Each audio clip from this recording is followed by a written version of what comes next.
लखनऊ में मुख्यमंत्री योगी आदित्यनाथ संबोधित कर रहे, सीधे चलते हैं योगी जी के कार्यक्रम।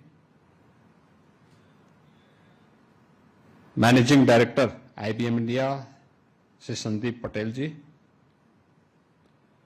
Vice president IBM Shri Vishal Chahal ji, CEO state transformation commission UP Shri Manoj Kumar Singh ji, advisor Uttar Pradesh सरकार श्री अवनीश कुमार अवस्थी जी, आईआईटीसी उत्तर प्रदेश सरकार से Deepak Kumar ji, director IIT Kanpur professor Manindra Agrawal ji, Uttar Pradesh सरकार के आईटी एंड इलेक्ट्रॉनिक्स के प्रिंसिपल सेक्रेटरी श्री अनुराग यादव जी, आज के इस कार्यक्रम में उपस्थित आईबीएम इंडिया से जुड़े हुए सभी उनके अधिकारीगण, उत्तर प्रदेश सरकार के हमारे अधिकारीगण और उपस्थित बहनों और भाइयों, मैं सबसे पहले यहां पर जो एमओयू संपन्न हुए हैं उत्तर प्रदेश सरकार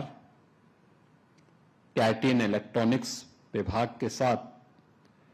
आईबीएम के साथ मिलकर के जो एमओयू अभी संपन्न हुए हैं, मैं इसके लिए आईबीएम इंडिया को,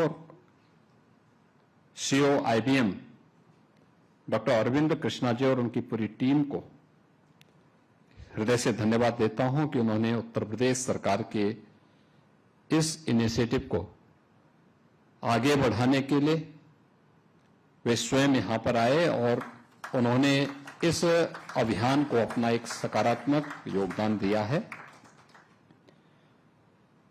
मैं उनका स्वागत भी किस दृष्टि से करना चाहता हूं कि उन्होंने अपने उद्बोधन में उत्तर प्रदेश के साथ और भारत भूमि के साथ अपने भावनात्मक संबंधों को भी इस मंच के माध्यम से हम सबके सामने प्रस्तुत किया और हम सबको आप पर गर्व है कि देश का पहला कंप्यूटर आईबीएम ने आईआईटी कानपुर के में स्थापित किया था और इसीलिए हम लोगों की ये हार्दिक इच्छा भी है कि आज प्रधानमंत्री मोदी जी की विजनरी लीडरशिप में भारत ने समग्र विकास की एक नई आधारशिला रखी है। इंफ्रास्ट्रक्चर का हो या फिर आज के डीप टेक के क्षेत्र में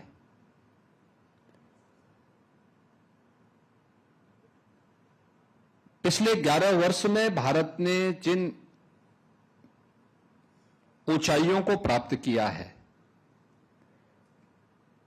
वह अद्भुत है, आश्चर्यजनक है और दुनिया के लिए कौतूहल का विषय भी। डिजिटल इंडिया की सफलता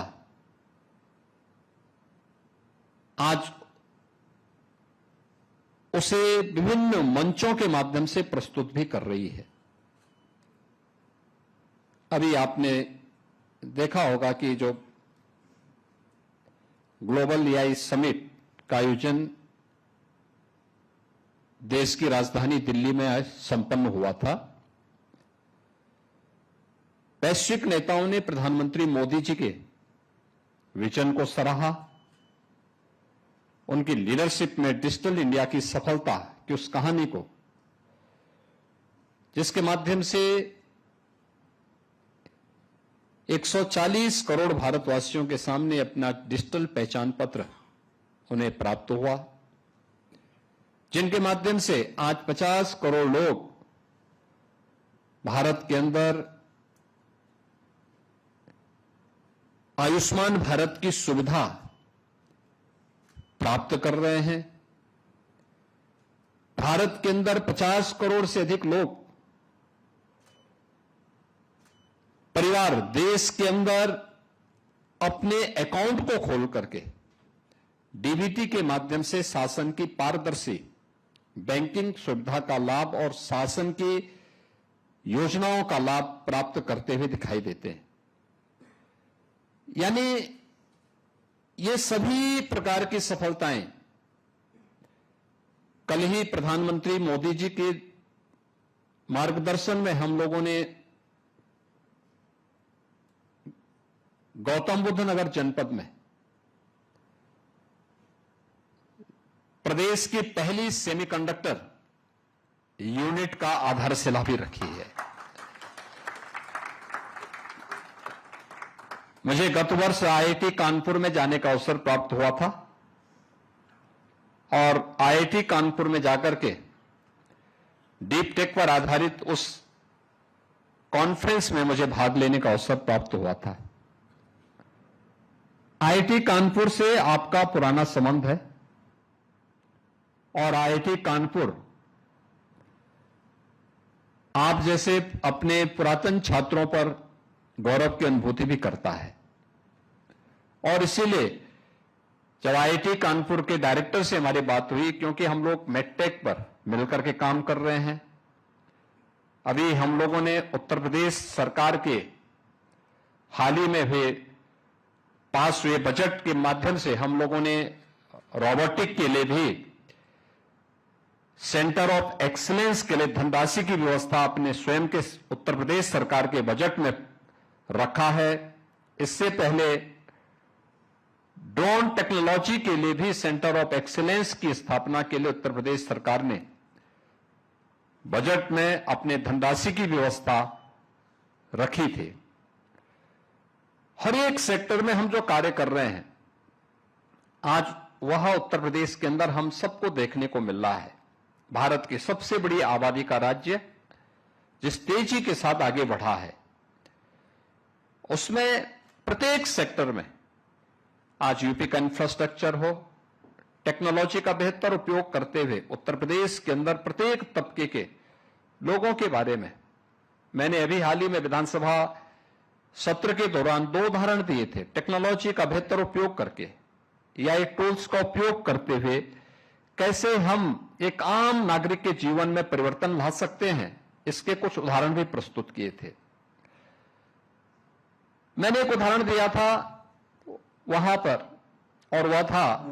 कि कैसे आज से यानी हम लोग 2017 के पहले 40 वर्षों तक उत्तर प्रदेश की जनता इंसेफ्लाइटिस की बीमारी को झेलती रही है और मेरा जो अनुमान है कि इस पूरी बीमारी में उत्तर प्रदेश के 50,000 से अधिक मासूम बच्चों की मौतें हुई थी। हम लोग उपचार तक सीमित थे। हमने डाटा को कलेक्ट करने का प्रयास नहीं किया, उसका विश्लेषण करने का प्रयास नहीं हुआ, उसका कहीं भी कोई एनालिसिस नहीं होता था। यह मान लिया जाता था कि यह सामान्य बीमारी है, लेकिन जब डाटा एकत्र हुई, उनका एनालिसिस किया गया, परिणाम क्या हुआ कि जहां पे शुद्ध पेयजल नहीं है, खुले में शौच है, वहां यह बीमारी ज्यादा है। और डबल इंजन की सरकार ने प्रधानमंत्री मोदी जी के नेतृत्व में स्वच्छ भारत अभियान और जल जीवन मिशन के अंतर्गत हर घर नल की योजना को जब प्रभावी ढंग से क्रियान्वित किया, आज मुझे बताते हुए प्रसन्नता है कि उत्तर प्रदेश में इंसेफ्लाइटिस पूरी तरह समाप्त हो चुकी है। अब इंसेफ्लाइटिस से कोई मौत नहीं होती है। यानी कैसे यही अंतिम पायदान पर बैठे हुए व्यक्ति के जीवन में परिवर्तन ला सकता है, यह हेल्थ के सेक्टर में हम लोगों ने यहां पर देखा है। दूसरा उदाहरण एजुकेशन में ड्रॉप आउट रेट के बारे में था। हम लोग अक्सर इस बात को मानते थे, लोग बोलते थे कि स्कूल दूर होने के कारण बेटी स्कूल नहीं जा पाती। परिणाम क्या था? हर गांव में स्कूल खोल दिए गए। गांव में स्कूल हो गया, तब भी स्कूल कोई भेजने को तैयार नहीं। हमें मेहनत करनी पड़ती है, मशक्कत करनी पड़ती है। हम उस ड्रॉप आउट रेट को कम करने की बजाय उसको बढ़ाने की ओर गए, क्योंकि पहले न्याय पंचायत स्तर पर स्कूल होता था तो भवन भी होता था, फैकल्टी भी होती थी, फर्नीचर भी होता था, अन्य सुविधाएं भी हो जाती थी। हम गांव गांव में हो गए, न स्कूल में के पास पर्याप्त भवन है, न पर्याप्त शिक्षक हैं, और न पर्याप्त मात्रा में उनके पास फर्नीचर है, और न अन्य बुनियादी सुविधाएं। इधर किसी का ध्यान नहीं गया, केवल एक औपचारिकता थी, स्कूल खोल दो, यानी एक बोर्ड स्कूल का लग जाए, चाहे वो एक ही रूम है लेकिन स्कूल बन गया, यह मान लिया जाता था। लेकिन जब डाटा कलेक्ट किए गए और एआई टूल के माध्यम से उसका विश्लेषण किया गया, क्या आया कि ड्रॉप आउट रेट का कारण है बेटियों के लिए टॉयलेट का अभाव।